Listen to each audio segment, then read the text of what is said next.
Hey everyone, this is Bill Krieger from the Veterans Archives podcast, where we preserve and share the incredible stories of our nation's heroes. Catch us every Thursday at 5 p.m. Eastern on Wreaths Across America Radio, or stream anytime on Buzzsprout, Spotify, Apple Podcasts. Really, anywhere you choose to get your podcast, you should be able to find us. Be sure to like, share, and subscribe to our YouTube channel, and follow us on social media to help us reach more veterans and supporters. We are a nonprofit, and this service is completely free for veterans. Every story matters, and every voice deserves to be heard. Spread the word, honor our heroes, and join us on this mission. Follow, share, and tune in, because their story should never be forgotten. Learn more at veteransarchives.org. We'll see you there. Today is Tuesday, May 13th, 2025. We're talking with Eric Corbett, who served the United States Army. So, Eric, great to see you this afternoon. Likewise.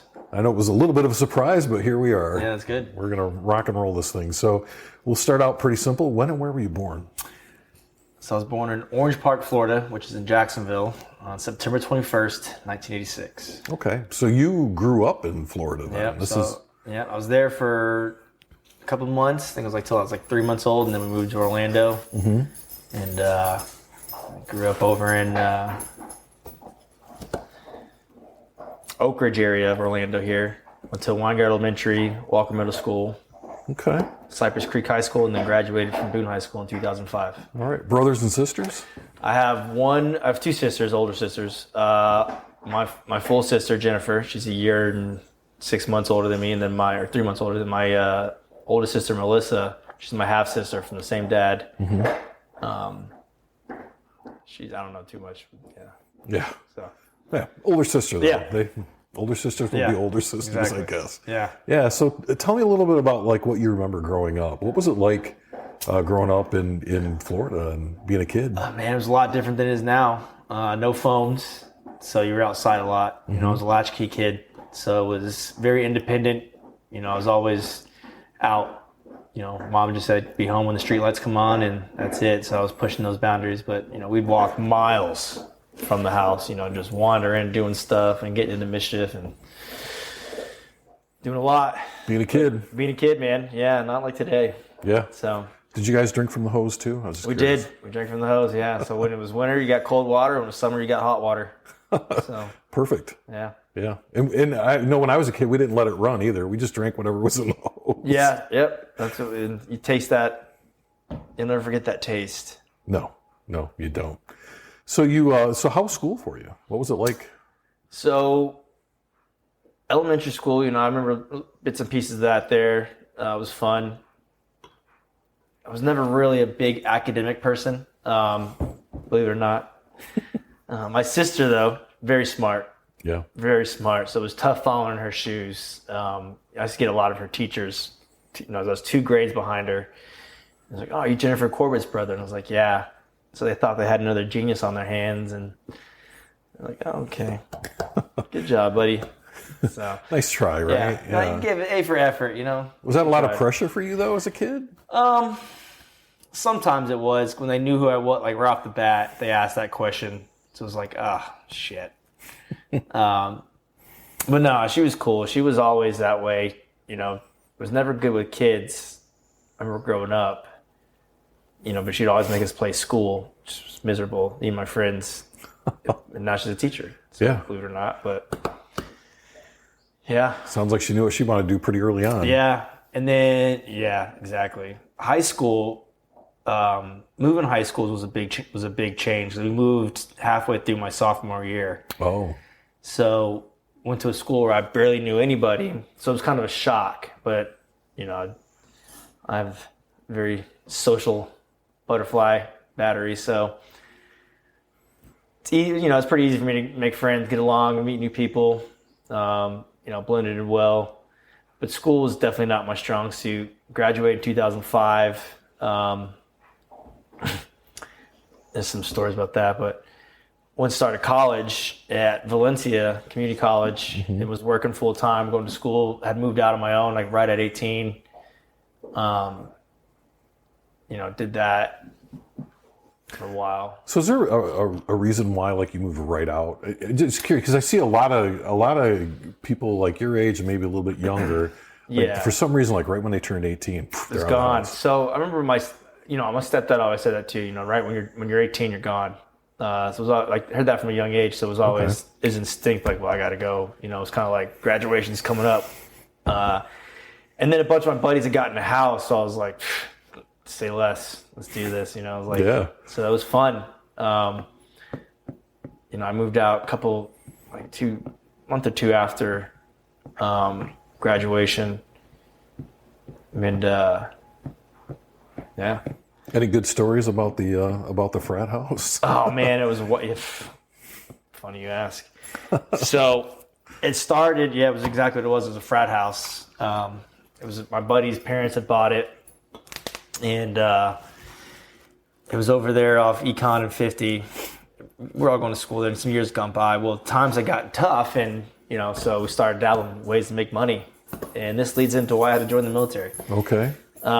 So obviously, everyone was smoking pot in college, and so we started selling pot, and then the DEA raided our house one time. And so then I moved to Gainesville, Florida. You were selling a lot of pot if the DEA got interested in you. It got better. It gets better. Oh, hang on one second. I'm going to close this. Yeah. Just so. Hey, buddy. Curious old man. There you go. We're good. I'm going to try and get in it. You might want to lock it because he'll figure out how to open it. There you go. It's a Pelican case for a reason. Mm-hmm. Okay, so the DEA shows up and you end up moving. Yeah, so then I kind of split the band up. Me and two buddies moved to Gainesville. A couple buddies stayed down here. That's why I moved to Gainesville. Started at Santa Fe Community College. And old habits die hard, trying to make money, pay rent, make this. And so we started just doing the same thing up there again because everyone was trying to go the legit way, make some money and go to school, and bills were tough when you're 18, 19, I think at this point I was 21 because I turned 21 up there in Gainesville. Blast of a night. Everyone's 21 birthday is always something. Oh yeah. And so that was a time my mom, things were getting real out of control up there. And my mom and sister came up to the apartment on a Saturday, unannounced. And we were living, at the time, we had a condo on the golf course. So life was good at that age. And, my mom found some things and we had a little falling out there and she, made me make a decision. And so I saw the writing on the wall again with the way things were going. And so I woke up one day and called her mom and said, meet me at the recruiting station. And it took me about 2.5 months to get clean from smoking weed, without smoking weed. And I remember sleeping on my sister's floor in her apartment. And I got up and just left that old life behind, and was trying to join the Army. Straight infantry. That's all I wanted to do was infantry. So I went to the Marines first. They couldn't get me out for like 6 months. And this was right at the surge of the war. Yeah. And so the Army was like, we can take you next week. But I couldn't pass the drug test. And so the day he took me to MEPS, like I remember drinking a gallon of water. And he was like, you better hope. And I mean, it took forever. But luckily, I passed, and the rest was history. Yeah. And on July 16th, 2008, I was off to Fort Benning, Georgia. Oh, nice. Nice, cool place to go in the middle of summer. It's a great place to go in the summer. Yeah. So that was a culture shock, because I was 21. I think I turned 22 in basic training. So walk me through that. Like, you get to basic training, you get off the bus. Yeah, so we get off the bus. Walk me through that. And so now I'm getting ready to turn 22. And I'm with a bunch of 18-year-olds, 17, 18-year-olds. And it's like, wow, what the fuck am I doing here? And the first, when you first get there, you're just going to in processing. And it's not that bad. It's someone's trying to be tough and, let's go. But that's just the beginning of, what's to come. It's like you're getting all your medical done, you're getting your issued stuff, and, they shave your head right off the bat, and you start getting like, your PTs and uniforms. Right. And then go into your first like basic training unit, what's that? It's called Shark Attack. That was a shock. Like, what am I doing here? Because you roll up and it's just, they got machine guns going. There's, frags going. There's smoke everywhere. There's music blaring. Everyone's just yelling at you. So you're trying to like, what? It's overloading your senses. Like, you're in it. Right. Right. Well, and you were used to being on your own, so this is a big change. Yeah. Right? So I was getting ready to turn 22. And so I was kind of like, wow, this is, what did I sign up for here? What is this, man? And, then it went right into basic training, So what are some of the, like, I don't know if highlights is the right word, but when you think about basic training, what are some of the things that like pop into your head? What are some So when you first got your issued gear and everything, they gave you a stencil and they were like, all right, put your name on the stencil on the bag. And I was like, oh, okay. So I only did it on one bag because I didn't think we were going to need it. I was like, I'll just carry this bag. Well, right when you get off the bus, they're like, all right, you have a minute to grab your duffel bags. And at this point, I knew I fucked up because only one of my bags had my name on it. Oh, shit. Yeah. I was like, oh, shit. This ain't good. And so obviously, no one found their bags, and I'm under a minute because, you're meant to fail. Right. But when they came, everyone found their bag, and I only had one bag. I just brought a little more attention on myself. Remember that? And then, like, the first couple of days, like, we're filling out paperwork, laying on the floor in the bay of the barracks room, and they just force hydrate you, right? And it's like, well, you can only drink so much water before it has to come out. Right. And I'm laying there, and I was like, I'm about to piss on myself here on the floor. And I was like, I'm a grown man. I am not doing that. And so I stood up, and I was like, Drill Sergeant, I got to pee. And he's like, probably you need to hold it. I was like, we're past that point. There's no more holding it. Right. I was like, I am going to pee myself right now. I was like, I can't hold it. Like, it was, trying to pinch the tip. Right. It doesn't work, man. Right. It's not like the cartoons. And so, he's everybody up, go use the restroom. And so there's like 5 guys to like one urinal trying to pee and all, it's a big mess. Yeah. And that sticks out. There's so they don't let you eat. You eat when you eat, right? And you don't sneak. You're not allowed to have food or anything. And, right. They deprive you of food. They deprive you of sleep. And it's just, you're in Fort Benning, Georgia in the summertime, coming from July, August. So you know how hot that gets. Oh, it's terrible. It's miserable. And we were doing a field problem one day, and I had snuck an apple in my cargo pocket. And we, of course, now as you were sitting there waiting at the range, and I fall asleep. Just like half the other platoon does, because you're sleep deprived, you're hot, sweaty, and yeah. So we're getting smoked, and we're low crawling down this hill. And as I'm low crawling, this apple comes rolling by me. I was like, oh fuck! I was like, that's my apple. It's not going to be a good thing. Yeah, I was like, that's not going to be good. And I look up, and there's a drill sergeant looking at me, and he's like, Private, what is this? And it's like, that'd be an apple, drill sergeant. And I'm sure, Oh yeah, there was repercussions for that. Yeah. But yeah. So you kind of stood out in basic training. A couple times. Like. Yeah. But I was, I was older. Everybody does. Though, yeah, everybody does a little bit here and there. Luckily for me, I have a lot of common sense, street smarts. So I can put, 2 and 2 together and figure it out. I could read the room, realize quick it's a game, blend in, fit in where you get in, kind of gray man in the shadows. Everyone has their fuck ups, you know. So, yeah, did that, graduated on Halloween day of 2008. Uh-huh. Yeah, from after graduation, and then our turning blue ceremony. And now, did your family show up for that? Yep. Yeah, my mom showed up. My dad, my stepdad, and all that. My dad's new girlfriend at the time, who would then later become my new stepmother. First time meeting her, that was wow. That was a joy. Yeah, man. Yeah. So she looks like a witch, right? Uh-huh. She was just little lady, and we're standing there, and this lady's just taking pictures of me to my side here. And I thought she was snapping the guy to my left. Yeah. You know? And it was me. And I was like, who is this? My mom walks up. She's like, meet your dad's new girlfriend. And she acted like, you know, she had known me since day 2 of life, you know. And she was like, I'm so proud. And I was like, who the fuck is this? Right. You know, and talk about reading the room. Yeah, she could not. She wasn't.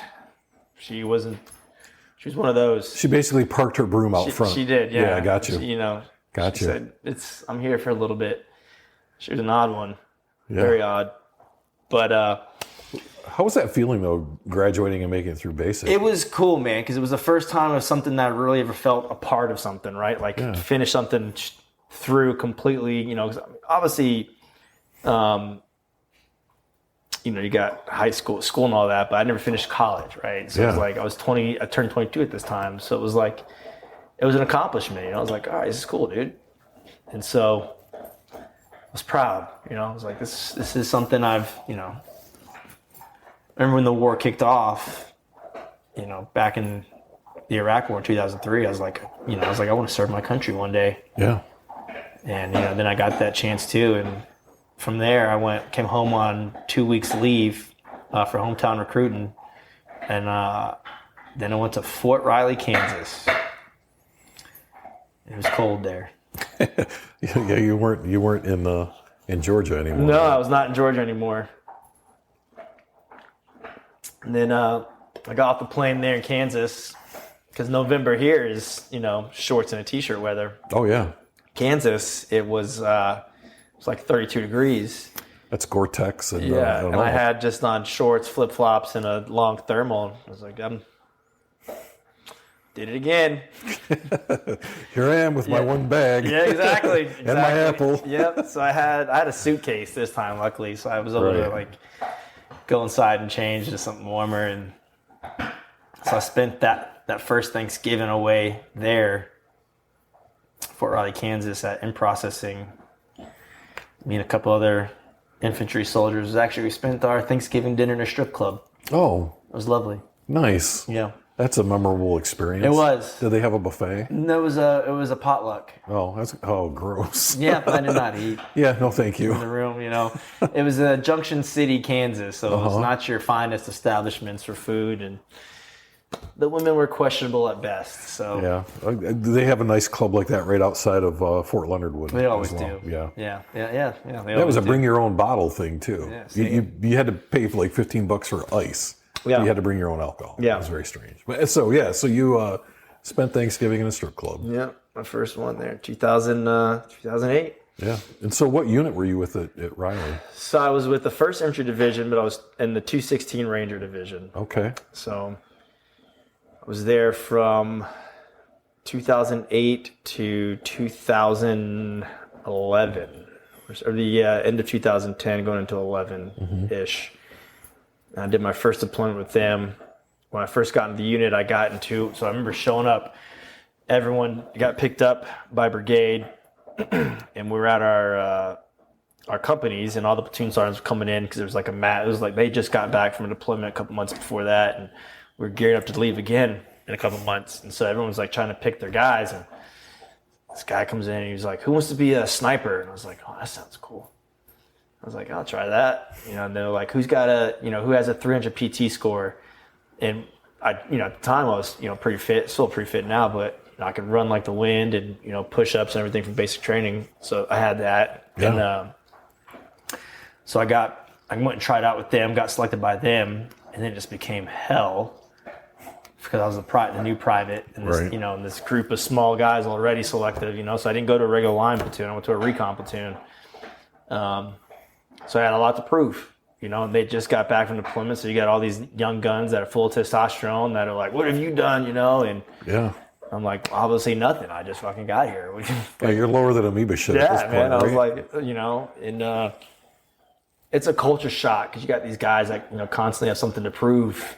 And it's just like, all right, and it's like, buddy, you're not better than me. Right. And I got, always had that drive in me, like, oh, I'm fucking better than you, buddy. Like, you just do this, Yeah. And, yeah. So that was fun. And then I ended up competing. So all you do is like, quickly learning if I don't want to do push-ups, I got to have my face in a book, right? Yeah. Studying. And so I had this it's called Cherry Get Smart book. And I just studied. That's all I did. So I ended up going to like Soldier of the Month board, and I won Soldier of the Month. And I was like, oh, okay, cool. Then they were like, oh yeah, Eric, you did good. So I was like, yes, good Eric. Yeah, right. Good for me. They pat you on the head. Yeah. All that fun stuff. So then I went to, I ended up competing for Soldier of the Brigade, and I won that. And I was like, oh man. So then I started getting a lot more attention, right? I was like, I don't want the attention. But people started noticing, like, oh, we got this kid. So Soldier of the Year was coming up. And this was all within like a span of 5 months of me being in the Army before I deployed. Because I was, I got there, I want to say, it was obviously November, the end of Thanksgiving, and then we deployed in August. So between like field prep and all that, NTC, there wasn't a lot of time for all this to be happening, So it was like a kid who's only been in the Army for 6 months, I went to compete for Soldier of the Year. I was a PV2, and they were like, what the fuck is this guy doing here? So you were like the definition, you were like poster boy for a stud. Like, here's what a stud is. Yeah, that's what they thought. And I was like, no, you guys are just retarded. But, I was like, yeah. So I did that, and then I competed, it was a whole thing. It was a PT test, land nav, weapons qual, CASEVAC lanes.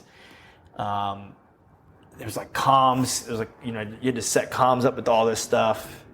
And, then there was a board. I remember the board, it was like all like sergeant majors and like lieutenant colonels that were your questions, because you were like, it was Soldier of the Year. So it was from like Fort Riley. It was Fort Leonard Wood. It was like all of them in the 1st Infantry Division. That's what we're competing for. Mm-hmm. And I remember sitting in there and like, so I had gotten a notice by all these people. They were like, where's this PV2? And so everybody I was competing with, like all E4s that were like 4-year E4s and whatnot, and like, the people that had been in the Army for longer than a day. Yeah. And I was like, me, and I had the Army BCGs at the time, so that was, stupid shaved head. Yeah, you're still a boot. Dude, you're still a boot. Yeah, man, looked like a goof. And they're like, this guy. I was soaking wet at the time, 6'2", 175 pounds, it was like a beanstalk, and maybe 175 pounds. And I got 4th out of like 15 people. And so they were like, damn, that was cool. Pretty cool. And then for doing that, I got to go to this school in Fort Benning. It was the Raven School. So it was before drones. It was like the first set of drones. Remember what Ravens were? It was like it was a spy plane. Oh yeah. But you launch it, right? So I got to go to Fort Benning for that, and that was cool. And then as soon as I got back from that, we geared up for my first deployment, and that was to Beji, Iraq, northern Iraq. In 2009. So obviously it was coming right out of the surge. And we're up on the Beji oil refinery, and it was like this oil refinery was like one of the largest ones in the country at the time, and they were producing a lot of, but the Taliban owned it, back in ISIS, and so they were getting a lot of money off this oil refinery. So the unit before us out of Hawaii, I think they were the Wolfhounds, they took a lot of casualties for it, like getting that back, and so we maintained it for, I think we were there for nine and a half months. You saw a lot of wild stuff. Yeah. It's crazy. Yeah. So what were you near in northern Iraq? I was in Mosul. Yeah. So it would have been more north of that. Okay. So we were almost up to like Erbil area. Yeah. So there's mountains. Yeah. So you patrol all the mountains and everything, and it was bordered up with Syria, and there was a lot of Syrian fighters were coming through there, and so we had to go, check out these mountains and everything. Go to it was Lac. You remember Fob Summerall? Yes. That was our battalion fob. Okay. And so we were, like, our battalion had a nice little outpost, and so had a nice little base. We were on our own little outpost. We didn't have, we didn't have a chow hall. We didn't have... more of a cop than a we were a cop. It was in the middle. Yeah, exactly. We had a surgeon. we had, a mortar team, and we had our recon unit, and then we had 2 intel guys, and a bunch of HESCO barriers, and that's pretty much it. Man. Guard towers. So it was, getting off, running and gunning all day, and then getting back, and it was, getting in the guard tower for 2-3 hours until your shift was up. And I remember the first night we got showers. The shower chiller was like 3 months in. It was like 3 a.m. I got off tower duty, and I was like, I'm gonna take a shower.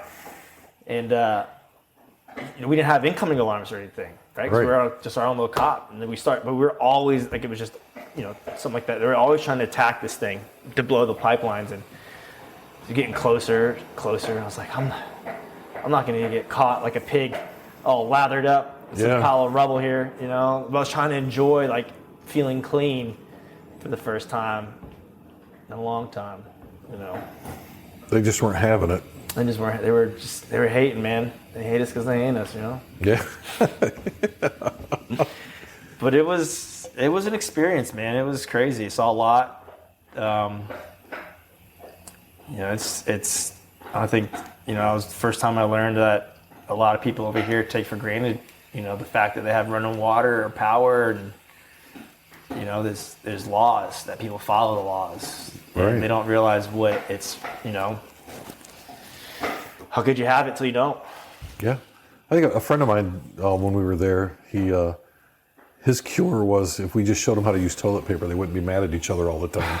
He had this whole theory about that. But you're right, because, until you've had to take a crap in a hole in the ground, and that's the toilet, man. You don't get it. You don't get it. Or you haven't had a shower, or we used to poke holes in bottles and like that. And by the way, the water was typically yellow or brown. Yeah. And it tasted like diesel to me. Yeah. It wasn't filtered water at all. You couldn't drink it. No. So.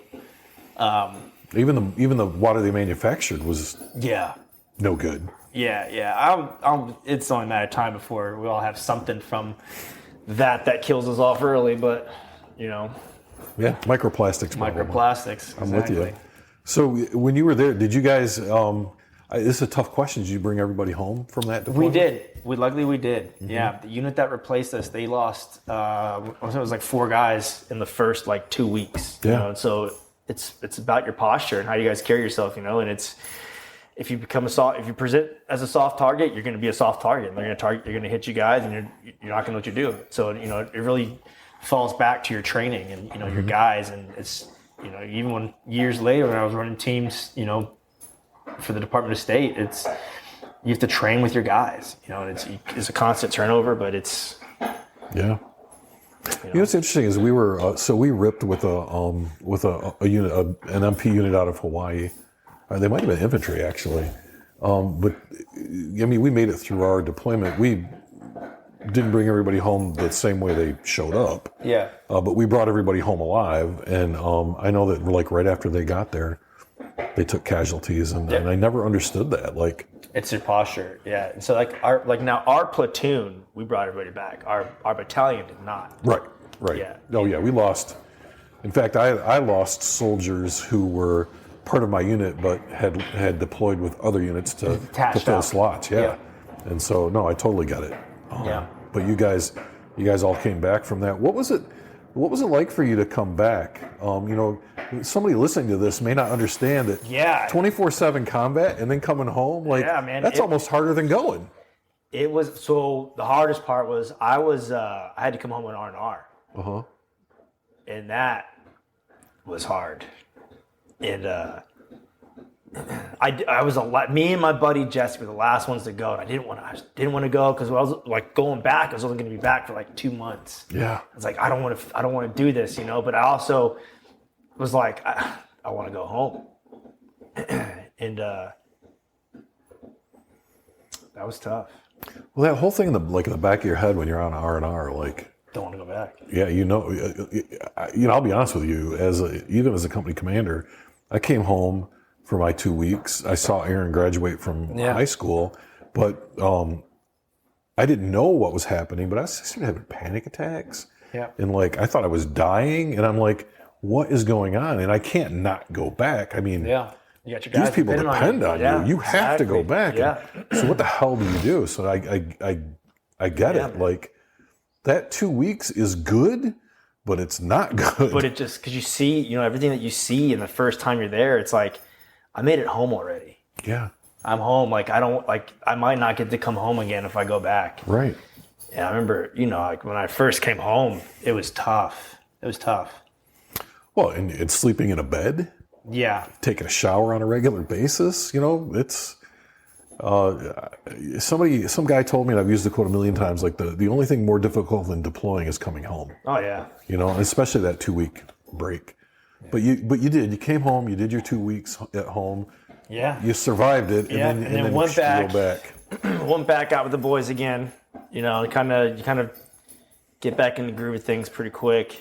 Was there that weird, like, it's good to be back kind of feeling almost? It was, because, you know, you got such a bond with you've been through war together. Right. And it's something that nobody else that has gone through that will understand. You know, and it's like you meet like-minded people and you have that bond of someone you know has been through it. It's like me and Aaron. You know, It's like, even though we never deployed together, you know, it's like a brotherhood that me and him have that, you know, nobody else would understand. A lot of people don't understand. It's a shared experience. Yeah, exactly. Yeah.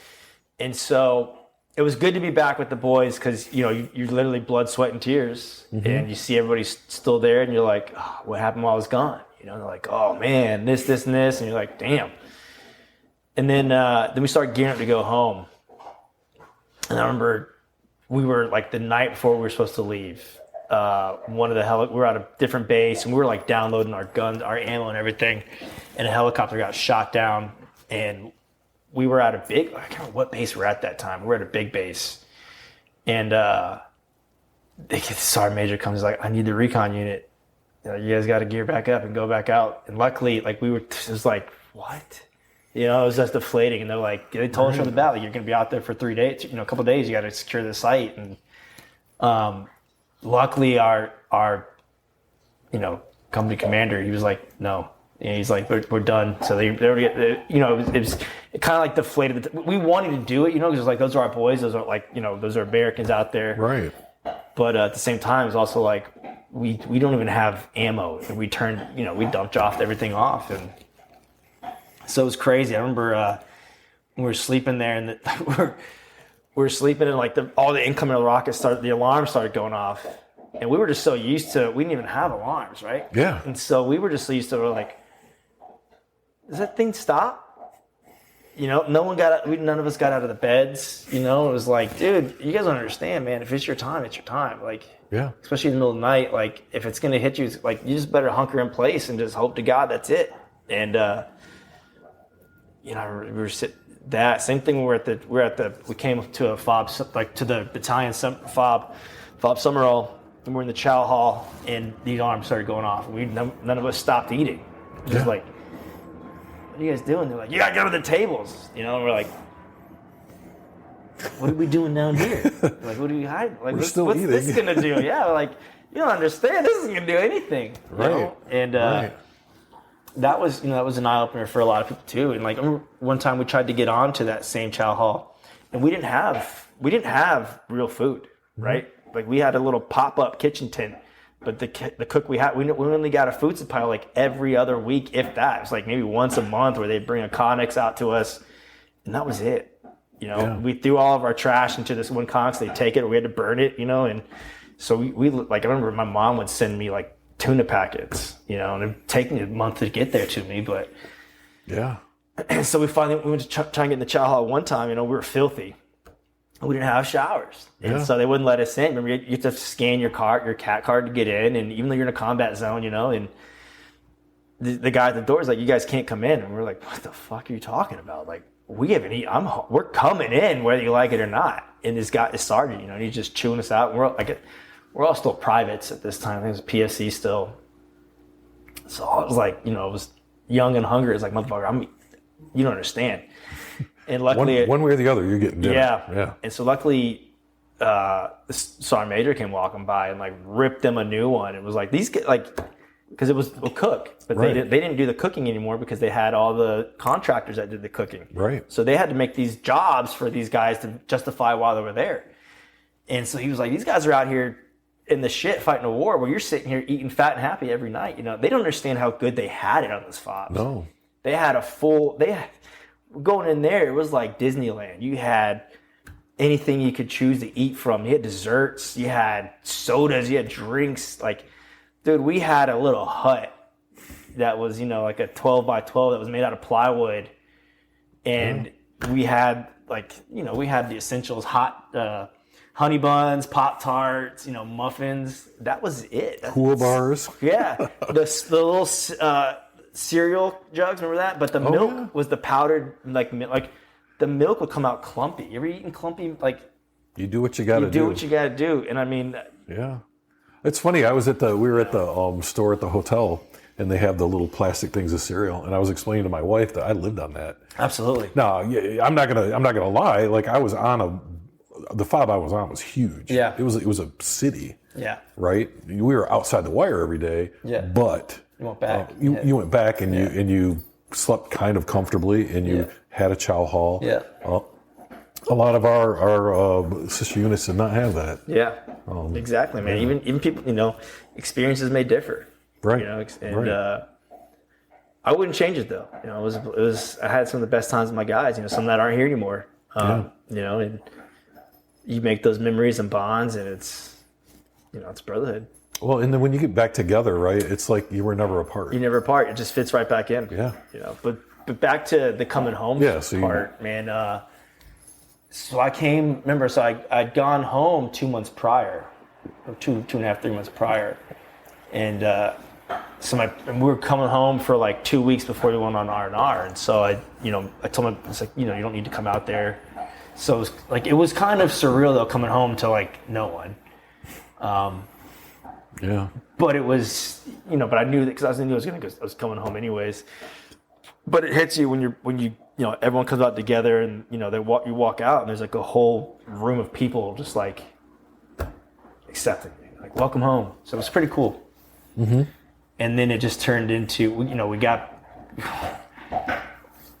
you know, you get platoon of infantry boys, and you get home. It's a whole different ball game. You got a little bit of money in your pocket, and it's watch out, you know. And so I remember that first night, got back to the barracks, and everyone got their rooms, and we got trashed. Right. You know, it was just a party. And it was like that for, you know, a minute, just 2 weeks. It becomes a habit. It's what you do, right? It's what you do, yeah. And because we were getting ready for the, you know, to go home on R&R to our families for the 2 weeks. And so it was just, you know, chaos. And everyone knew it, you know, the commanders, you guys know how it is. It's like, welcome home, boys, and, you know, just don't do anything stupid. Yeah.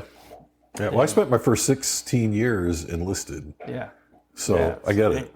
Yeah, exactly. Yep. You gotta, especially the infantry, you gotta let the boys be the boys. You gotta let the boys, you gotta let them put their hair down, man. Yeah. And you know, you know, people don't understand that because like you cage us up for so long. That's all we do is you practice and prepare and you train to just, you know, violence. And it's like, you know, what do you think's gonna happen when we drink sometimes? Things get violent. Well, I think the other thing too that people don't get is that infantry especially, like even the military police, we had guys that were just a nightmare in garrison. Yeah, but they're great overseas. But those are the guys I want with me. That's the guy I want next to me when the shit hits the fan, exactly. right? Yeah. So yes, we want to put you in a box and say break glass in case of emergency. Exactly. But be good. Smack. But be good until then. So so you come home on your 2 weeks after deployment. How was that? Let's take a quick break. Hey listeners, we need your help to keep the Veterans Archives podcast going. We're a nonprofit dedicated to preserving the stories of our nation's heroes, and we provide this service completely free to veterans. Your support helps us record, share, and archive these incredible stories so future generations never forget the sacrifices made for our freedom. Every donation, big or small, makes a difference. Visit veteransarchives.org to contribute today. Help us honor their service by ensuring their voices are heard. And thank you for your support, and thank you to all the veterans who have served our country. It was wild. Mm-hmm. It was good, you know. And then the integration was kind of weird, you know. You still kind of, you know, you wake up, you're like, where am I at? You know, because it changes scenery. You know, it's like it takes a while for the, you know, to let your hair down, for the hairs in the back of your neck to stop standing. You know, to like. To quit freaking out because you don't have your M4? Yeah, so I did that on R&R. My mom's got a story about that because, it was like the first night there, and she popped the door open to my bedroom I was staying in, and I freaked out because I didn't know where I was at. It was just that, and it was out of instinct, and I freaked out, and I was like searching for my gun, and I didn't know where it was at, and so I was like finger gunning her, and it was a panic attack, and it was a full-blown freak out. And, yeah, but yeah, even still then, a couple times coming home, where's my gun? Shit. Sitting down at dinner, right? Yeah, You're like, oh gun? my God. Gotta left my gun somewhere. Yeah. It goes away after a while. It goes away. Yeah, it does. But it takes some time. And so from there, I got stationed at Fort Benning, Georgia. And so I moved there. Went to the 3rd ID. 3rd ID, 1st of the Entry Division. I started out in Alpha Company.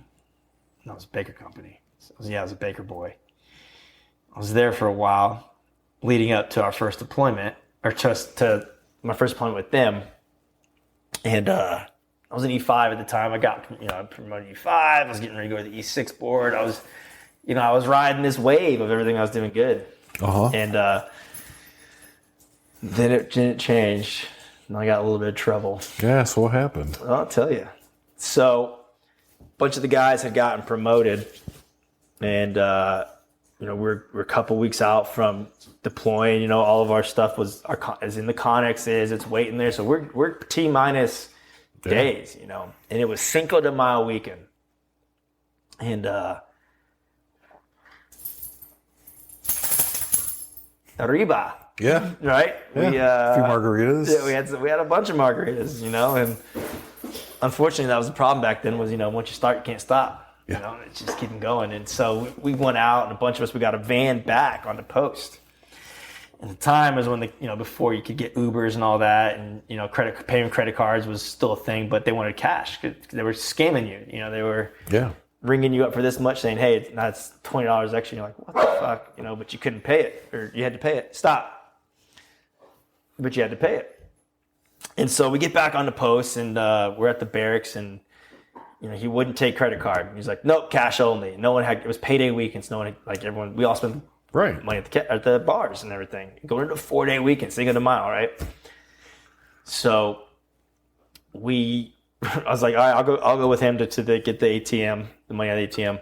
We go to the first ATM, and there's no money in it. It's like ATM out. It was Kelly Hill ATM, so it was the only one up there. Everyone's using it. So we go to another ATM, and it's not working. Well, I think I can't remember if it was like that, was it just wasn't working, and how much was I entering my PIN number correctly? Right. And so I remember I was like, man, I'm going to run from this guy. And the cab driver, before I did that, I was trying to pay with my credit card. And I was like, here, just take this pay. I'm going to pay with the credit card. Pay the credit card. And he's like, no, cash. And I was like, no. So I was like, I'm going to call your company. I'm going to pay this. And so then he got violent, right? So we got in a little scuffle in the van. So I grabbed my card, and I was like, after that, we did a couple of blows, and I ran off, and I was like giggling. I ran up to the top of the barracks, and I was sitting there, and I was talking to some buddies in the middle of our quad bay, and I used to smoke. At this time, I used to smoke, and then I'd see the spotlight hit me. It's like, hey, you. I was like, oh shit. And I see it's the cab driver, and it's a cop. He's like, stop right there. I was like, not tonight. And I threw my cigarette down, and I went on a little foot run. Oh boy. Oh yeah. So it's obviously a foot pursuit ensues, and next thing I know, it was big. There's cops everywhere, and it was I remember running through the woods. And luckily on Kelly Hill, I knew those woods like the back of my hand. I knew all the goat trails where you could just run. And back then I was. At that time, it was probably 190, 190. I was, lean run. I was 26 probably. It's prime. Yeah. And they're not going to catch you. No, never. And so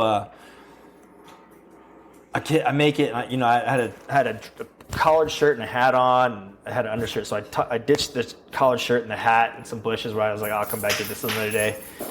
I was walking up, and I was walking to my barracks, and I was like, I made it. And this cop in this staff duty NCO pops up, and they're like, you. I was like, oh, hey. And hey, what's your name? I made up some fake name, and yeah. That's a great idea. Yeah, gets you better. Yeah. And So I told them, they're like, what are you doing? I was like, I was trying to get my charger out of my truck. I got in a fight with my girlfriend 'cause I'm deploying again, blah, blah, blah. I made this whole story up. And he's like, oh, you have a good night, good luck. And I was like, you too, officer. Because he asked me if I knew a Sergeant Corbett. I was like, I don't. And you didn't. I didn't. That wasn't a lie. It wasn't a lie, right? I didn't. Yeah. I told no lie. Yeah. But it's just my name. And so the next morning, I wake up and I hear this thump, thump, thump, thump on my barracks door. And I was like, fuck, that happened. This was not a dream. It was like Friday morning. I was like, fuck. And so I instantly texted my platoon sergeant. I was like, you're going to be getting a phone call from the MP station. I'm sorry. And so our barracks rooms were on the outside. The hallways were on the outside, And so I peeped through there, and it was a whole MP unit, and they were in full battle rattle. And they had some, they were in their SWAT gear, their riot gear. And so I latched the door, and they're like, come out, Sergeant Corbett. And I was like, I'm coming. I was like, I need to use the bathroom and put some clothes on.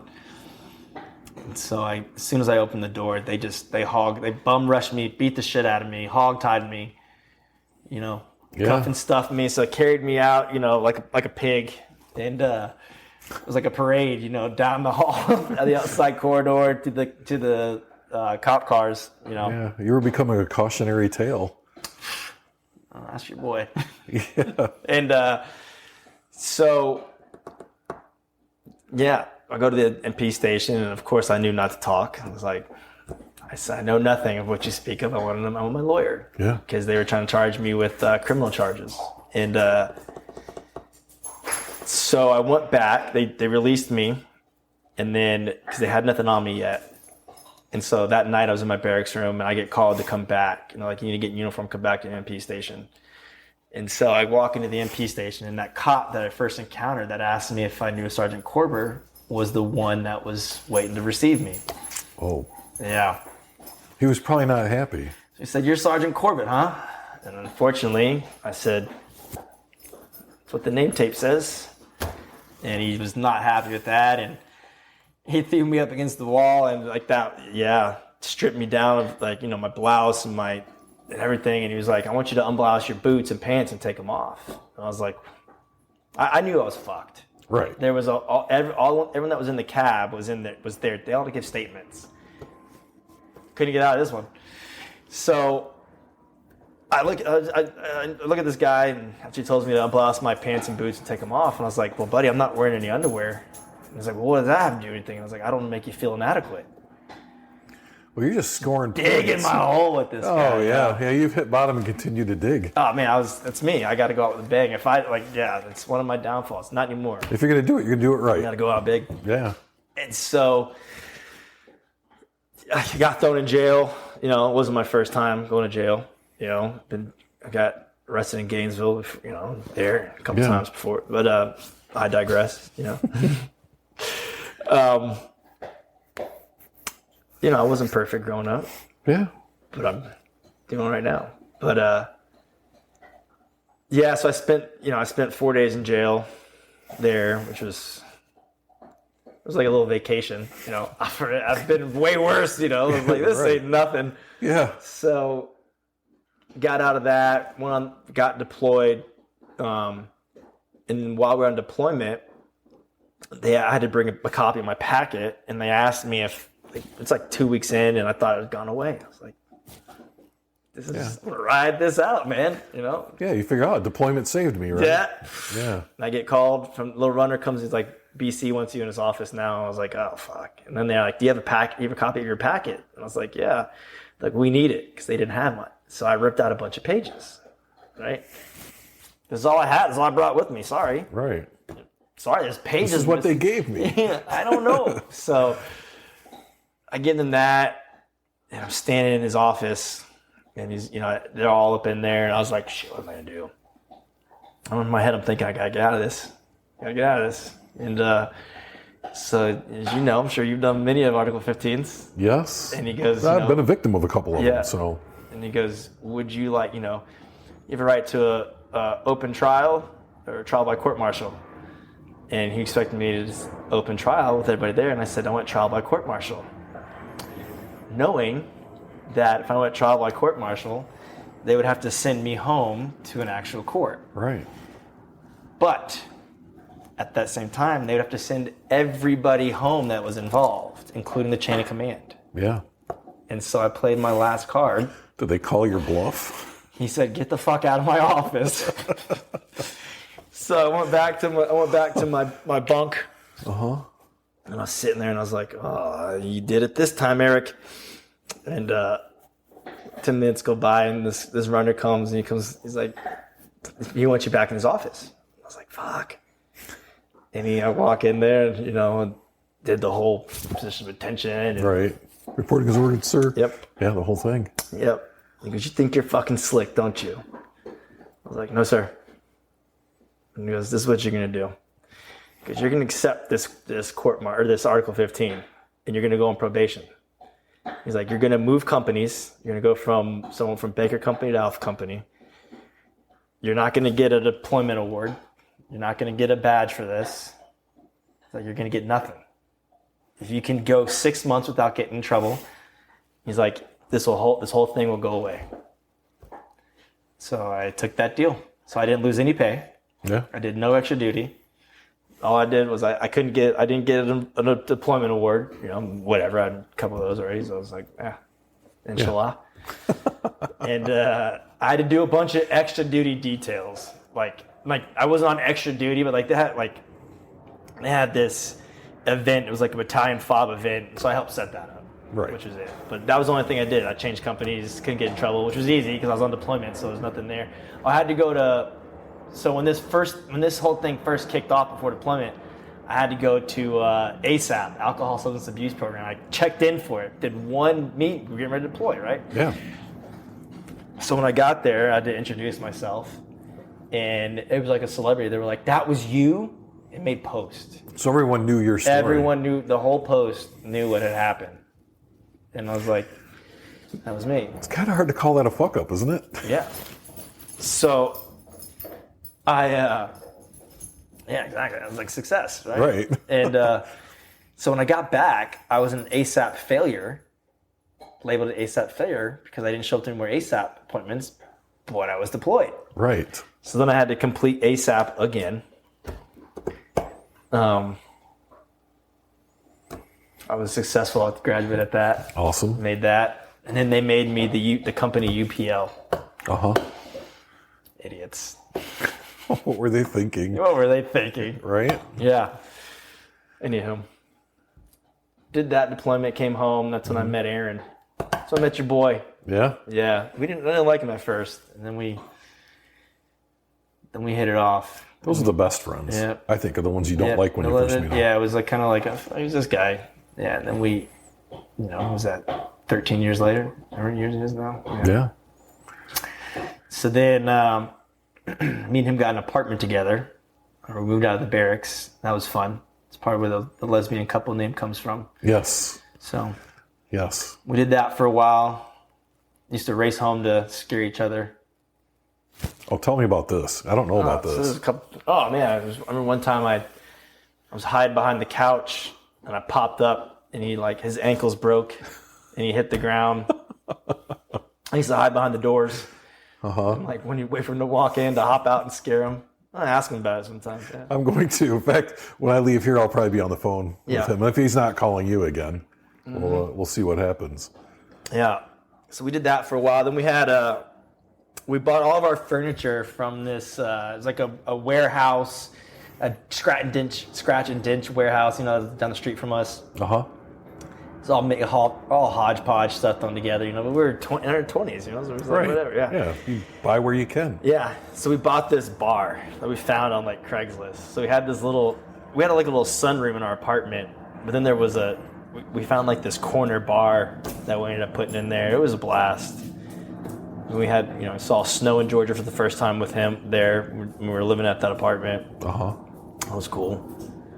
And then Aaron moved in with Mark and Mike and all them out to the house.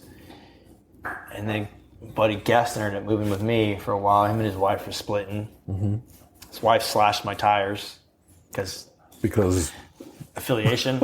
I was away, so I'd gotten called out. Here we go. So I'd gotten called out to. I got selected to go be a OC out at NTC. So I had to go for 30 days, right?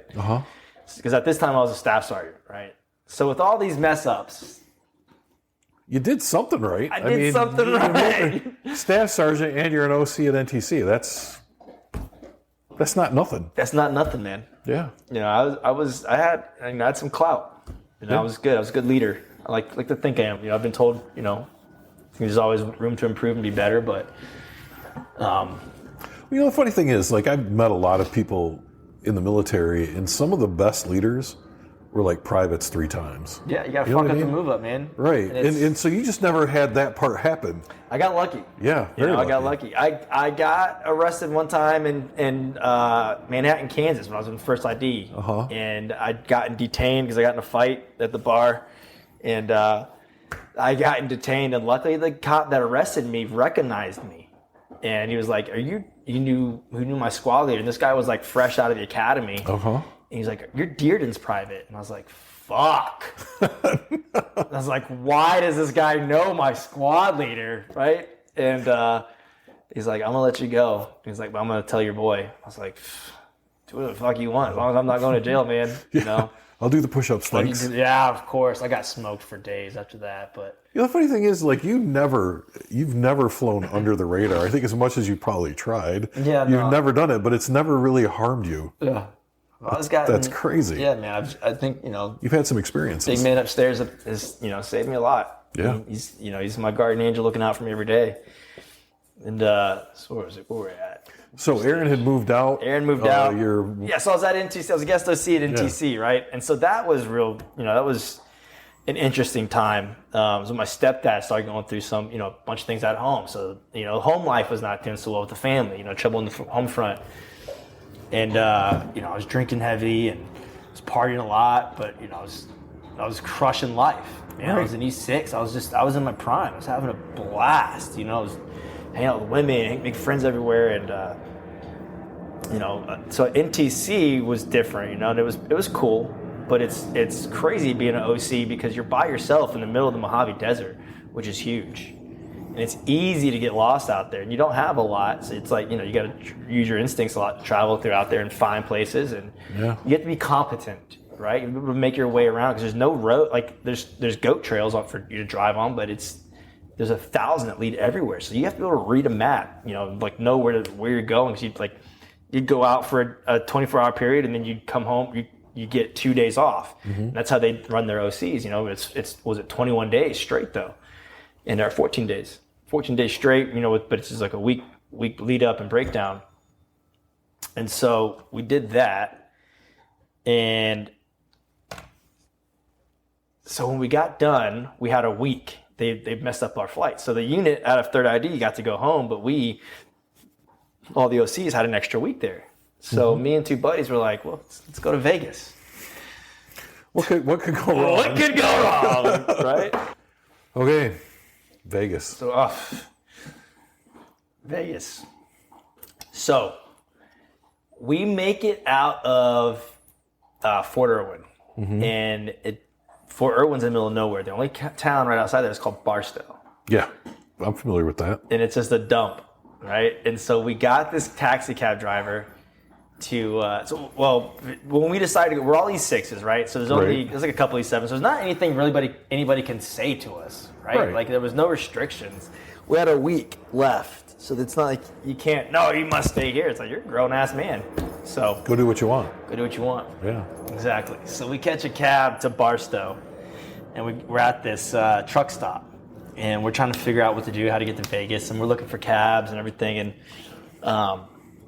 not a lot of cabs there at this truck stop, right? And so this Greyhound driver, he overhears me talking like inside the store, and he's like, "Oh, I'm heading to Vegas if you guys need a ride." And I was like, "Absolutely." So he was cool as shit, and you know, we could clearly tell we're in the military. You know, we all had high and tights and everything. And he's like, "If you guys want, you can grab some alcohol. You just got to stay behind this line on the bus, and you can drink." Why not? Shucks.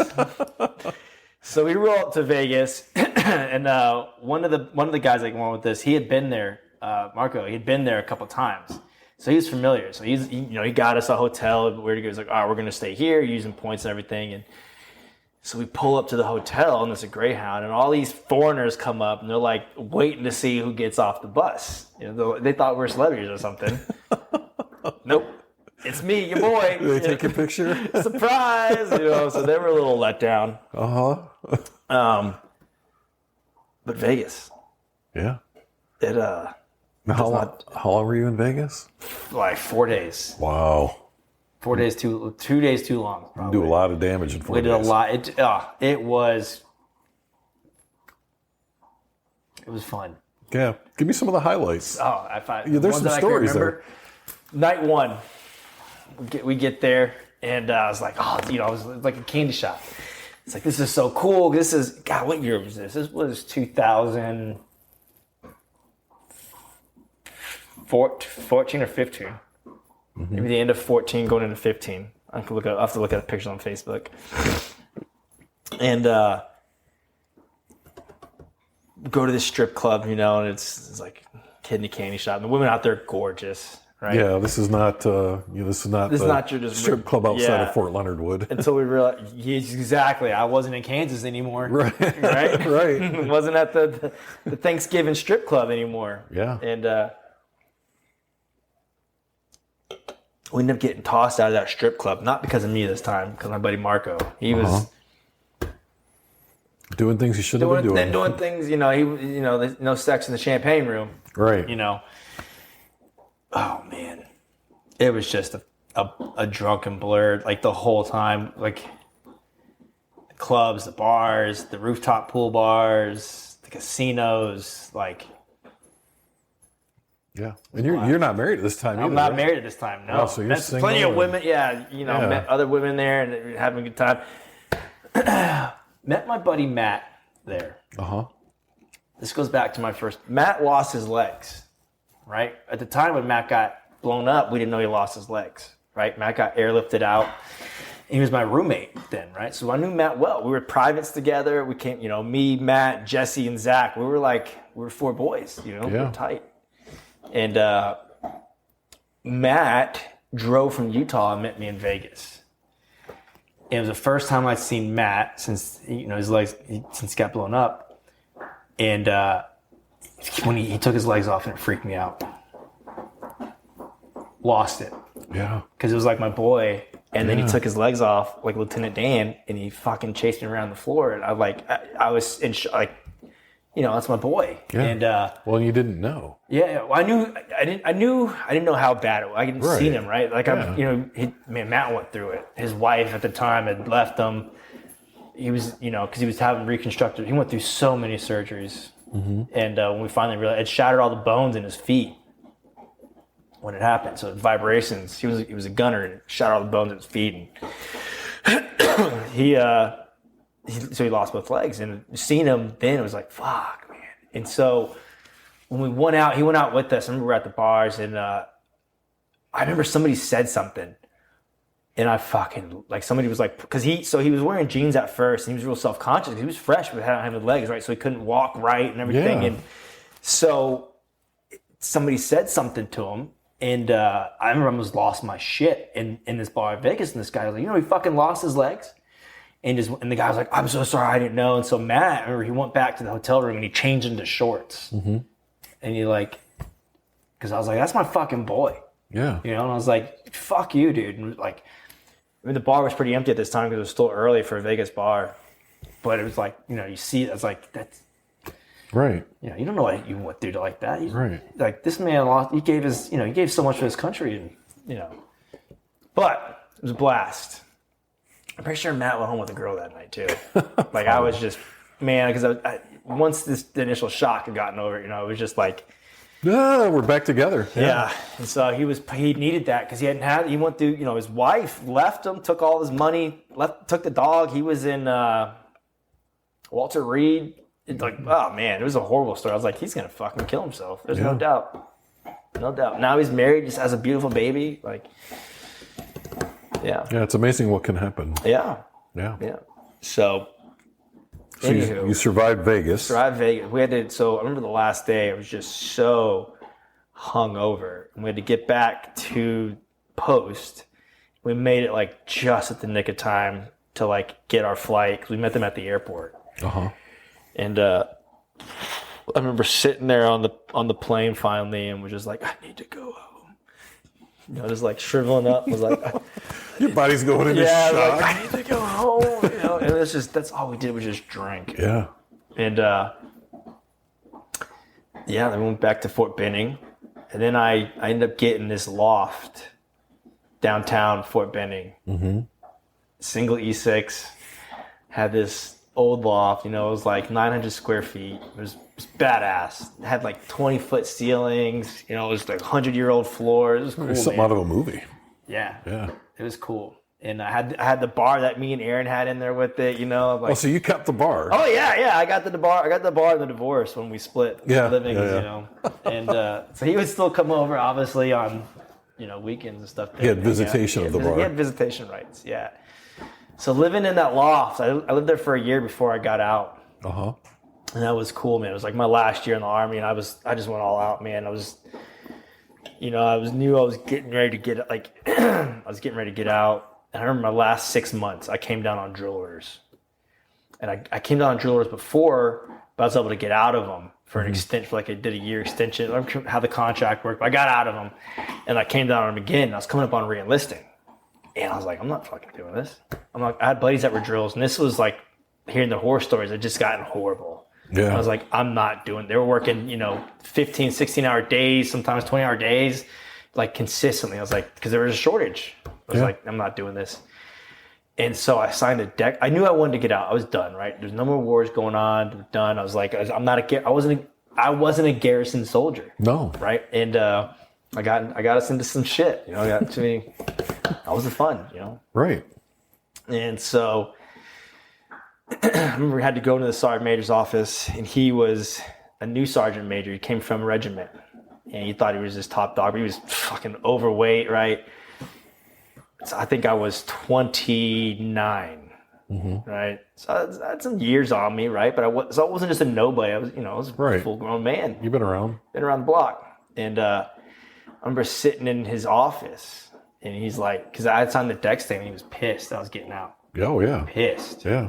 And except like I was coming up with I was coming up with my first look for E7, and they're like, you're gonna get it. They're like, you're guaranteed, like, look at your thing, you're gonna get picked up. And I was like, I'm done. I did my obligation, man. I was like, what do you want from me? And I had buddies that were contracting already. I'd seen that they were making the money, and I was like, yes, bingo, that's what I want. And so I was sitting in his office, and he's just ripping me a new one. And it was like 2 hour long just session, because his first thing, you know, you're going to be begging me to get back into my Army. You know, this is all, you're not going to be nothing out there, and I'm going to do everything to prevent you from coming back into this. And he said, what are you going to do when you get out?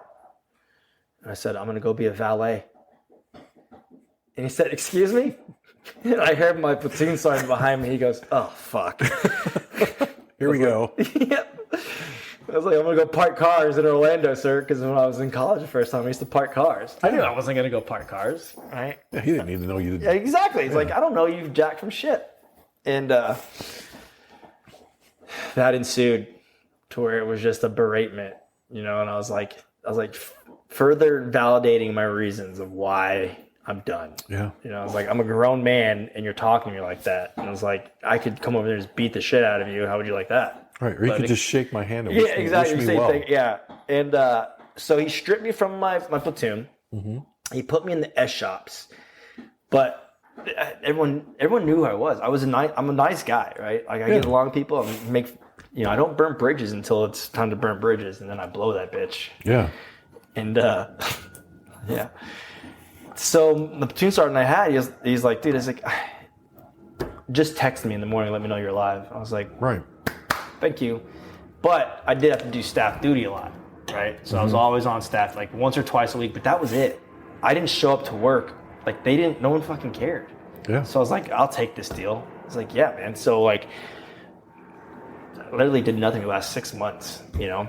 And so I was on staff duty one Sunday night. It was football season, and it's in Peace Station. like, we need you to get a hold. It's like maybe it was midnight or something, before that. Like right after, it must have been like right after football's games were getting over. So probably like 11-ish, right? Right. I get a phone call and they're like, we need you to get a hold of your battalion commander. And I was like, oh, okay. And I was like, why? They're like, we can't, you just need to get a hold of your battalion commander. I was like, okay. Call him, no answer. And so I called him back and I was like, hey, he's not answering. Like, we need you to get a hold of your brigade sergeant major. And I was like, fuck, I'm not calling that guy.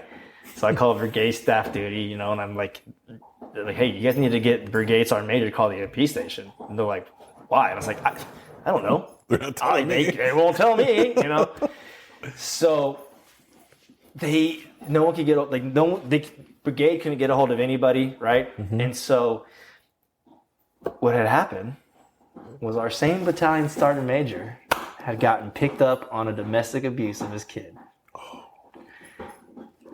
And who did he see come pick him up from the MP station? Staff Sergeant Corbett picked this guy up, and I was like, well. Who's going to be begging who for what? Yeah. And so it was just the humiliation on his face, and I was just like, Yeah.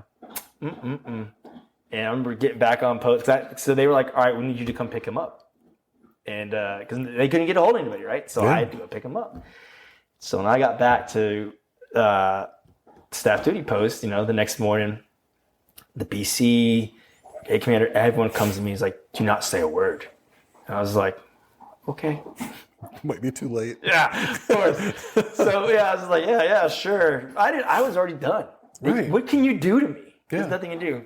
So as soon as I get off, I walked right over to the company, to my boys, and I was like, guess what?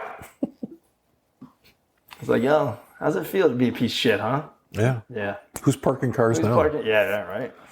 So that was the chapter of that. And I never got an ETS award. You just sort of... I got nothing. Wow. Yeah. One of my buddies had a plaque made, but the Army, they're like S1. They didn't. Yeah. Fuck it. I know they did. You want to know the secret about an ETS award? Means nothing. Well, usually the person who got it wrote it. I'm just going to be honest. Yeah. That's how that works. Yeah. I was an HAC commander before I retired. Exactly. So, no, a lot of them are written by the person who received them. Yeah. So, so you get out, and then... So you're still not married? No, not married. You made it through a whole, military career and didn't get married? I vowed to never marry anybody in the military. Uh-huh. I made a vow to myself that I eventually ended up breaking, that if I didn't love this woman, I would not marry her. Uh-huh. So then I went to contract. I got to ask another question, though. Did you buy a car at 37% interest with 100,000 miles? No. Okay. I did buy a truck. Uh-huh. I bought a truck after my first deployment. When I moved to Fort Benning, Georgia, I bought my first truck. Okay. For $24,000. But I had my deployment money, and I put a big chunk down from that. Yeah. And I think my mom co-signed for me. But I had it automatic. I think my payments were like $350 a month or something. So you didn't do any of the typical stupid stuff. No, financially I was, for the most part, I was good. Yeah. For the most part. Yeah. I know a deal, and I know not to sign at 37% interest. Right. But I had plenty of soldiers that did that. Oh, yeah. It was like taking them back in there. So then I got out. Yeah. And then I went contract. I went and tried out the selection process for contract. I had a lot riding on that. Right? It started, our class group started with 54 people and only 22 of us graduated. Right? So it's not, back then it was a lot harder. Right? You start off with like your PT tests, your weapons quals, and then all your tactics and everything, and learn how to do it. It's 45-day school. It could drop you at any day. Mm-hmm. And so I passed that, and then I had to wait like a couple months went by because I was waiting on my security clearance. And by this time, I'd gotten my clearance, but I had to go back to requal. So it was like another month. I had to go back for a month of requal. And I did that, and this was at Christmas time. Because my mom and stepdad came up to see me before I left again. Because I knew I was going to miss Christmas. So that was pretty cool for her to do that. Yeah. She's been there. My mom's been there a lot. She's definitely She's there for you. my for rock. sure. Yeah. So, go to requal. Then it comes to contract, and we're flying. It's Christmas. This guy that I'm with, his name's Jeremy. We go out to this bar, and he gets fucking roofied, right? This dude gets hammered. I think he is roofied. I don't know. But it's like, we didn't have very many drinks, but this guy gets cranked. Yeah. I'm like, Jesus Christ, dude. I had to get him back to his room. This is my first bit of contracting. Then we go to Amsterdam. Like, we had a layover from Virginia Beach to Amsterdam. Spent Christmas Day in Amsterdam, walking around there. You know, that was pretty cool, seeing that. And then showed up to Iraq again. And then got acclimated to the teams. Got on my first. I was on the ambassador's protection team. So I stayed the whole time. Started off as a boot again, all over. Had to prove yourself all over again. You had to prove yourself all over again. And I rose up pretty quick there, which, luckily. And so I became the 13 Alpha shift leader. So I was like an advanced shift leader for the ambassador's protection detail. So started making some real money. I had my first 6-figure income job, and I was like, hell yeah. These had, my first deployment, I had more money to do with at the time, and I was getting ready to come home on leave. I knew it was coming up soon, like 30 days out, and I had nowhere to live to come home to. Right before I left, I put all my stuff in a storage unit, and so that's how I bought this house. Was online, sight unseen, and You got real lucky. it didn't look like this. Oh, okay. Yeah, I did all this, and I sight unseen bought it. Day I got home, I went and signed, and then moved in. It was all closed off in here, but it was my first house. Yeah. And I bought it before the COVID, so I got it for really cheap. And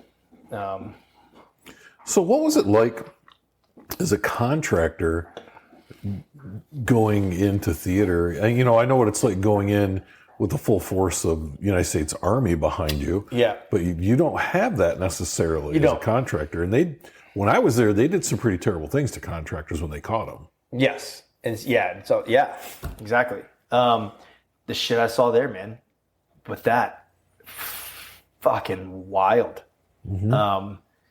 I've sat in the meeting, like in the living rooms of the Taliban leaders and like Jaysh al-Mahdi, and like I've been in like by myself, arranging these meetings for the ambassador, and you're sitting there reading these threat reports, and they want to, chop your head off, and here you are, little Eric. Yeah. It's just me, a medic, because at the time when I was running the advanced team, I'd have to get there X amount of time before the ambassador, go clear everything up, check out who I'm supposed to be checking with, and they could have easily snatched me up, rolled me up. And at the time, all I had was, I'd keep a Glock in my my waistline. I had my low pro plates on, had an ear pro, and I had my radio, tourniquet on my side, little med pouch on my back, Yeah. But if something kicked off, I'd have to fight. Like, all I had was my Glock 9. It's not much against an AK-47. So you have to fight your way back to your car, which could be a ways. And it's scary. It was fucking terrifying sometimes. Well, I think what people don't understand too is when you get your head cut off on the internet, they don't just chop your head off. They saw your head off because it hurts more. Yeah. It's not and one that's quick swoop. It's a terrifying. Yeah. I remember spending my whole deployment. That's what I didn't want to have happen to me. Yeah. So I can't imagine as a contractor. Yeah. You don't have the force of the Army, because you're there on your own free will. So you have a bug out bag, and a lot of guys would carry cash and a passport in case something went down. You had to get to the airport and bug out as quick as you can. It happened to one of my buddies, but it was a time, man. It was wild. Like the constant, always taking rockets. And there was the year 2017 when I was there, 2017 and 2018 was a really fun year. It was a party there. It was just a blast, right? It was like a college frat campus. You know, you go out and you do your work all day, and then the contractors, though, we weren't allowed to drink. Yeah. Obviously, you know, there's ways around that. Rules were made to be broken, Rules right? made to be broken. Yeah. And it was just a party, man. It was, but everybody was doing it. It was a blast. Money was great, you know, like making killer money. It was girls. I was dating this girl out there, you know, a blonde-haired girl, and so it couldn't. Life was good. You know, I had the house. I'd come home for 35 days at a time, and I had roommates. So I would just go party, and I had going out to downtown, and just was living a great life, man. And me and four buddies, three buddies, four of us total. We were contracting was 2019. We went to the 75th anniversary of Normandy. Right. So it was my buddy. So it was me, my buddy Nick, my buddy Scott, my buddy Emilio. 2 weeks in France, and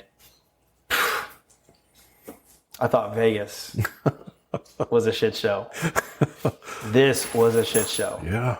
It was just a blast, right? We made so many good people, but going to the as soon as we'd fly in. So it's me and Emilio. We meet up in the UK, and we went on this pub crawl to the UK, and it's classic Eric fashion.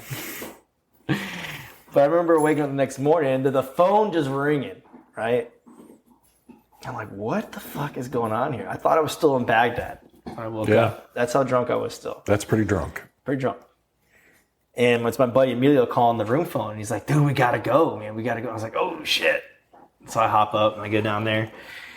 And he's like, he doesn't remember much either. So we start going through our phones, and there's videos and pictures. Oh, no. And it's like The Hangover. Yeah. At one point, I had a Mamba line behind me going down the street of like 30 people bar hopping. I'm like, I got a whistle. I was like, what the fuck? You have no recollection of this? None. Wow. There were so many pictures and videos that I don't remember a thing from that were in there.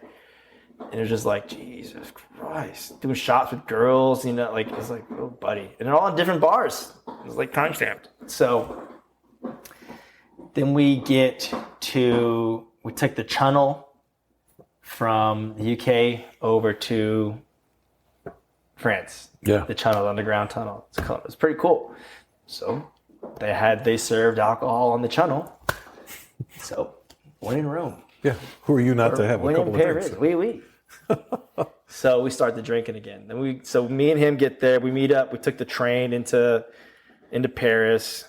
And it was cool, I was seeing different countries. I was showing around. It's cool to see, and the architecture there is amazing, And so we meet up with our buddy Scott, and then our buddy Nick meets up later, and we meet him up, and the party ensues, carries on, right? So now all four of us are together.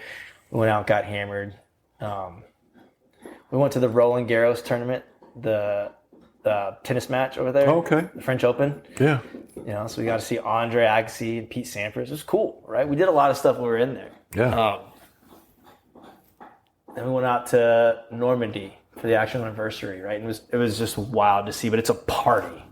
It is just a freaking party. They fly in all these U.S. soldiers in the city of Tafir. I can't remember the name of the city. It's just a drunk fest. Everyone is just hammered for like 4 days. And it was nuts. And you're already coming off of it didn't 4 come off days of of being, anything. I just kept it going for 2 weeks, right? And how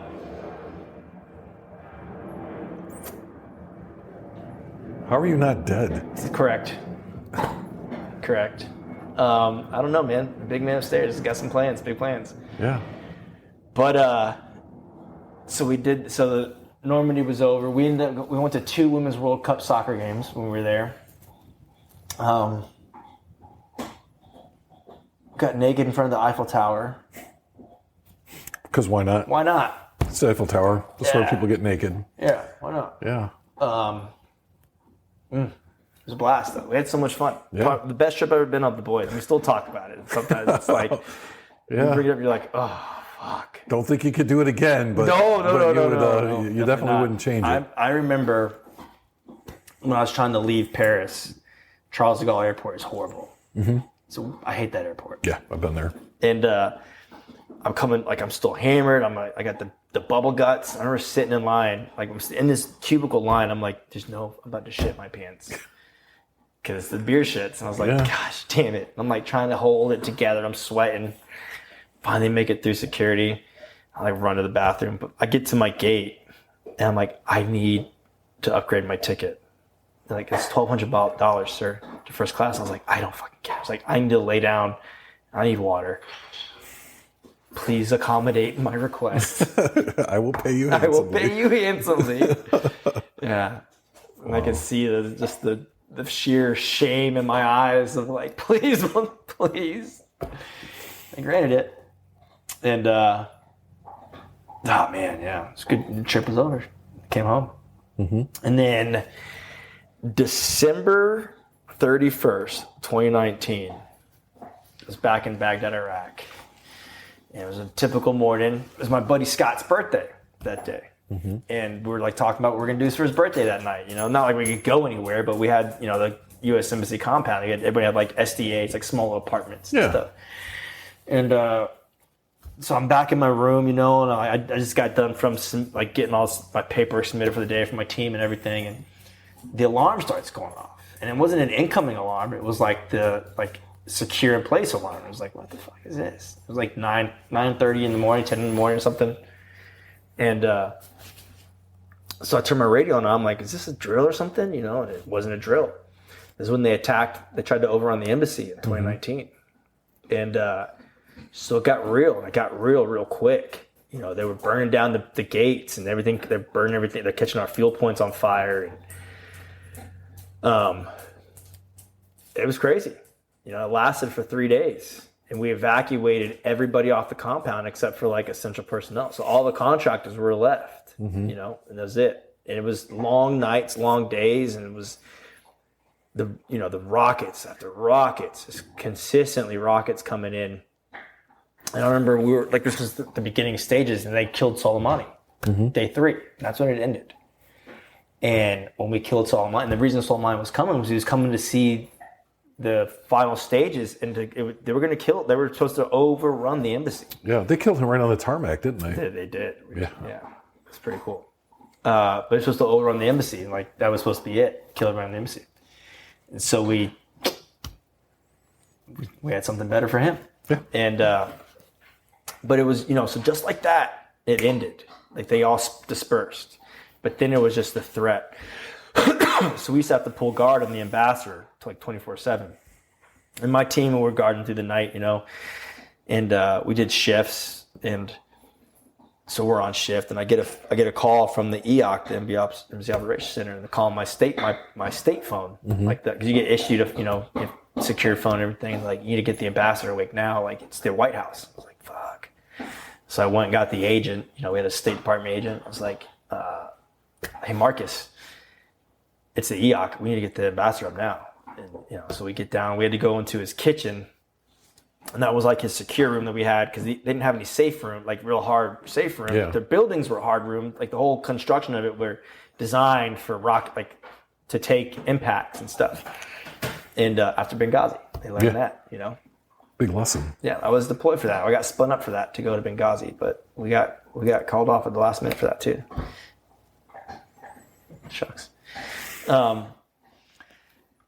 So we wake him up, we're in the kitchen, and we're taking notes, and he looks at me and he's like, can you write? I was like, what the fuck is this guy? He's like, yeah, I can write.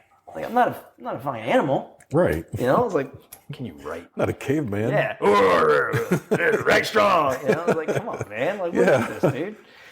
And so we're sitting there, and he's talking on the phone with the White House, and he's on speakerphone. I'm like taking notes from the scribe, and that's when they were gonna hit the embassy with ballistic missiles for retaliation. And there's the White House, and they were like, you guys are going to get hit with ballistic missiles tonight. And I was like, holy fuck. And that's when it hit. I was like, it's not a game. It's not a game.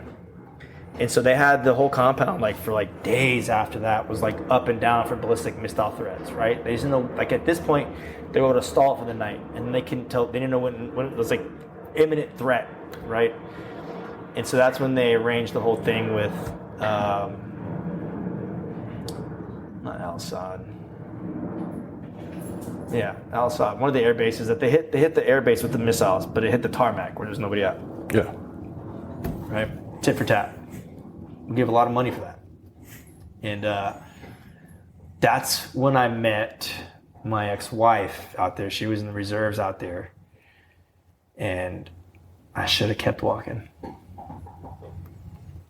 Should have kept Just walking. didn't have it in you not to, right? Just didn't have it in me not to. Taught me a lesson. Mm-hmm. I wouldn't change it though. I wouldn't change that experience. I'm glad it happened. Because we did have some good times. But that after the embassy got attacked from there, I got stuck out. That's when COVID happened, and so I got stuck over. I couldn't come back into the country. I got stuck out for almost a year, like 346 days. I made a lot of money that year, but yeah.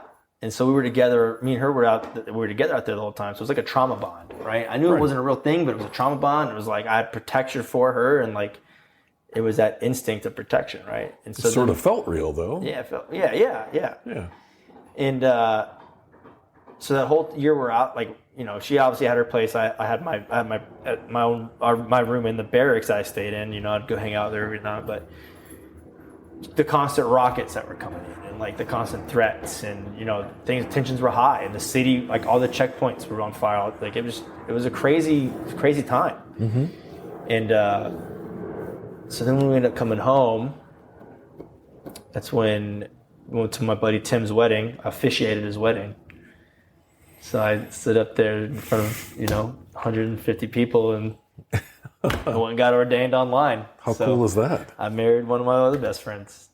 Married him and his wife. But, yeah, you didn't actually marry him. Yeah, he wishes. That'd be completely different. Yeah, Aaron won't let that happen. No, not at all. But so then, things with me and her started getting a little more serious, and she ends up moving down here with the kids. Her kids, she had 3 kids, and the youngest one was she was like my shadow, my twin, man. We were cool. Me and her were thick as thieves. Yeah. And, the other two were great as well. And we all had a great relationship.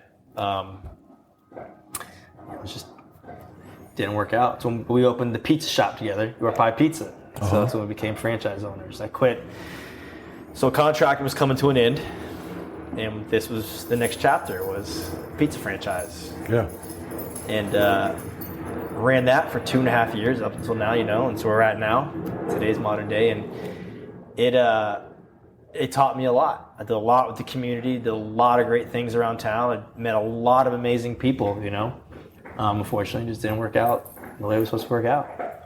Well, it probably worked out the way it is supposed to work out, don't you think? I think it did, man. I think so, after the divorce with me and her, this is the next chapter of my life that needs to go. Yeah. And it's like this last year has been my most developmental years in my adult life that I can ever have, that I've ever had so far, that I've had yet. I've learned so much about myself. I did a lot of work with like therapy, ate a lot of magical mushrooms, found some stuff about myself. Yeah. But I've grown as not just human, as a man, right? Got rid of a lot of these habits I had, through my marriage, and I see that, now that it's over, the lessons that it taught me and the growth that it's allowed me to do. I learned a lot about myself, about what I want, what I don't want. It's been, this last year has been, it's been a blessing and a heartache at the same time, but it's been a good thing. Life happens.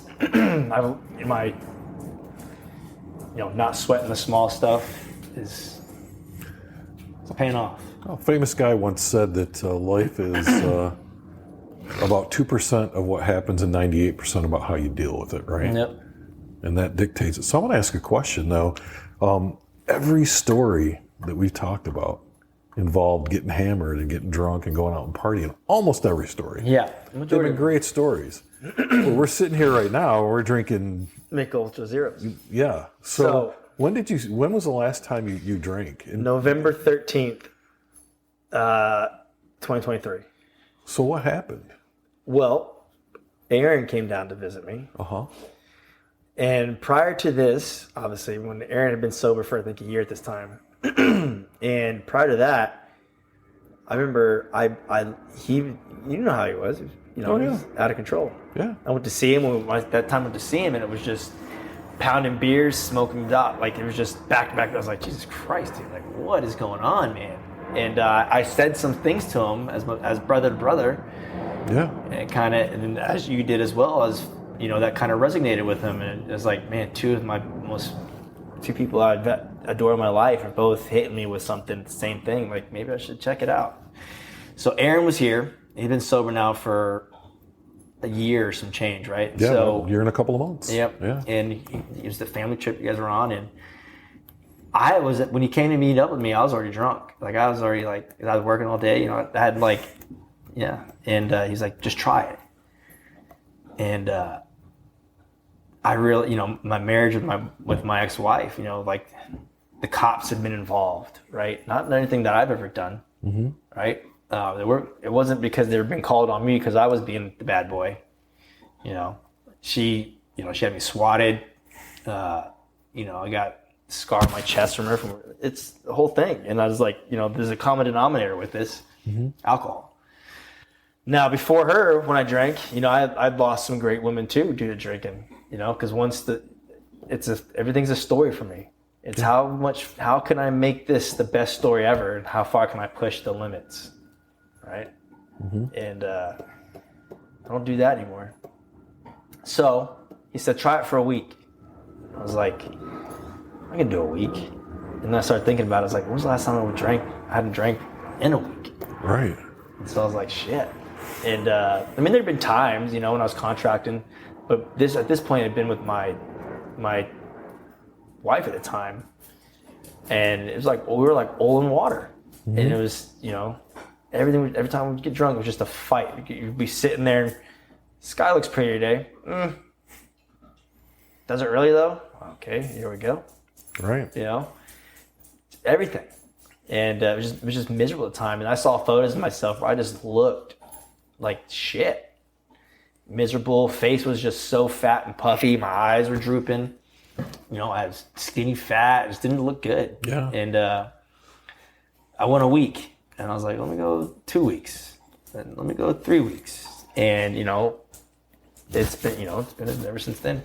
Now, there's been a handful of times where at a social event where I've had a drink in my hand, I can't, I just can't even, I don't even want to finish them anymore. It's like, you have a drink and it's like, I'm good. It bloats you up right away. And, so it's been great. Lost a lot of weight. Like, right off the bat, 15 pounds without drinking. Health issues start going away. Sleeping better. There's been, I drink the Mick Ultra Zeros. I smoke pot. Yeah. But I never seen anybody smoke pot that became an asshole right away. You know Exactly, what I mean? You right? become an asshole when you drink. When you start drinking, man, I've never seen anybody blow through a red light, kill a family of 4, and not remember it smoking pot. Right. But alcohol, I can tell you how many times I've woken up and been like, you idiot, you drove home last night. Wouldn't remember that, Yeah. How fortunate have you been all this time? I've been fortunate. And I took it for granted, and now it's like I'm a big advocate. I see a lot of people that I still know, and I hear them complain about things, and I'm like, stop drinking. And they just, I don't even drink that much. I'm like, all right, I'm just telling you the keys, Yeah. What does that much mean, right? Yeah. Especially it's a lot of buddies that we all went through the same thing. It's like, I'm telling you, if you just cut that, see a mental health therapist, get some, talk through what happened, man. Get some help, dude. Your life will change. Yeah, dramatically. And I, the last couple of months, I really had a connection, with Aaron. Talking with Aaron, with God, starting to, really get into, there's been a lot of things that have happened in my life that there's been someone helping me, watching over me. Yeah. it's kind of like the timing of everything going on right now. I don't really believe in coincidences anymore. It's not a coincidence. It's your plan set in stone, like your plan. It's just your story unfolding. Right. And it's follow the wave, listen and ask for guidance. And Yeah. things have been changing for the better for me, man. I think your mom said at one time when she was looking at making a change at work, she would talk to somebody and said, this isn't how I saw my life unfold. This isn't my plan. Yeah. And they were like, well, maybe your plan's just messed up. Like, Yeah. maybe this is God's plan, right? And I think that's true. Like, I know that something's going to happen, but how and what aren't necessarily my business. Like, I got to kind of go with the flow on that, right? Yeah. Yep. It's, Once I've been more acceptance, like the last month and a half, a lot of crazy things have been happening for the better, Right. I learned, like, especially the last year, empathy, compassion, humiliation was a big one for this year. It took a lot, announcing, I made that Instagram, the closing of the business, the restaurant. And I could have easily taken the route of just closing the doors and putting a sign on the window and saying, see you later. But, I had a lot of people that helped me along the way to get to where I've been so far. Yeah. And so I owed it to them to, be transparent and thank everybody, for what they've done to help. And that was my humiliation part of life, to humble. But with that, I guess you asked me earlier to get a piece of advice, everything I've learned up so far. Yeah. So to kind of set the stage for people listening, that is, we've talked about a lot of stuff. A lot of stuff that's probably not necessarily easy to talk about. But yeah, when we leave this conversation, what is it you want people to take away from this? What's the message? Biggest message I can give is that everything you do, you gotta do it 100%. You make mistakes in life. You don't get not everyone gets a, fair shake, good hand dealt to them. But it's about the decisions you make determine the outcome of your life. You control your own destiny. So if you sit around and do nothing, you're gonna have nothing. But if you can control your outcome and what you can do, you control your destiny. Like, you can help shape the path of what you truly want. All right.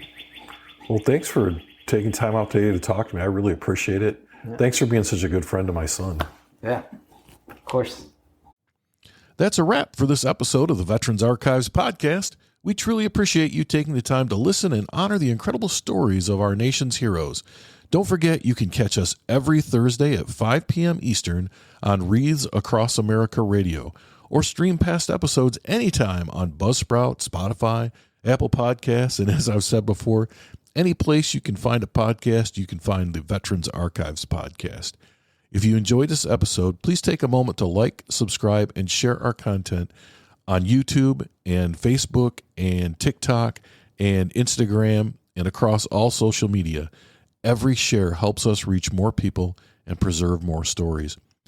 The Veterans Archives podcast is a nonprofit initiative, and our mission is simple: to give veterans a voice and ensure their stories are never forgotten.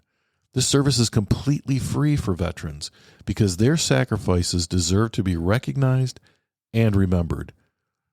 You want to help? Follow us, spread the word, and if you know a veteran with a story to tell, send them our way. Visit us at veteransarchives.org to learn more about how you can get involved.